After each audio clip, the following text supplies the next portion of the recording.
পৰীক্ষা আহি পালে কিন্তু পঢ়িব অলপো মন নাযায়। জানো যে পঢ়িব লাগে, কিন্তু পঢ়িব বহিলে হয়তো টোপনি ধৰে, নহয়তো ফোন চলাব মন যায়, আৰু নহ'লে পঢ়া টেবুললৈ আহিবই মন নাযায়। সমস্যাটো বহুত ডাঙৰ, কিন্তু সকলো সমস্যাৰ বোলে সমাধান থাকে। তেন্তে আহাচোন আমাৰ এই কমন সমস্যাটোৰ কিছু সমাধান বিচাৰি চাওঁ।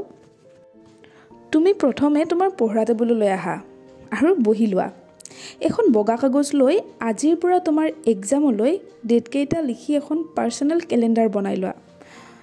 উদাহৰণস্বৰূপে তোমাৰ এক্সাম আছে ধৰা 15 তাৰিখে আৰু আজি 2 তাৰিখ। তুমি কাগজখনত 2, 3, 4, 5 এনেকৈ 15লৈ লিখা আৰু কিমান দিন বাকী আছে চাই লোৱা। আৰু যিটো 15 তাৰিখ আছে অৰ্থাৎ তোমাৰ এক্সামৰ ডেটটোত এটা ৰেড মাৰ্ক কৰি দি কাগজখন টেবুলৰ আগত আঠা লগাই থোৱা। এতিয়া এবাৰ ফিল কৰাচোন তোমাৰ এক্সামলৈ মাত্ৰ আৰু কিমান দিন বাকী আছে। বহুত কম দিন আছে ন?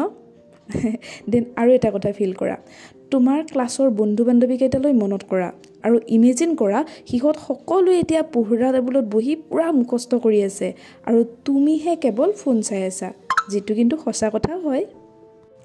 এতিয়া অলপো যদি তোমাৰ গাত লাগিছে তেন্তে তোমাৰ ভাল লগা ছাবজেক্ট এটা উলিয়াই লৈ পঢ়া ষ্টাৰ্ট কৰা আৰু নিজক চেলেঞ্জ কৰা যে 3টা কুৱেশ্যন এনচাৰ মুখস্থ নোহোৱালৈ, লং কুৱেশ্যন এনচাৰ মুখস্থ নোহোৱালৈ তুমি নুঠা।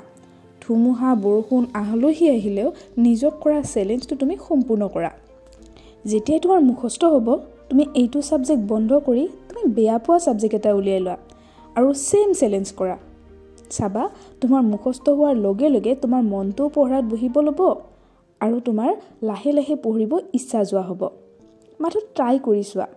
ফোনটো সদায় থাকিবই, টোপনি সদায় যাব পাবাই, কিন্তু সময়টো যদি গুচি যায় তেতিয়া ঘূৰাইতো নাপাবা ন?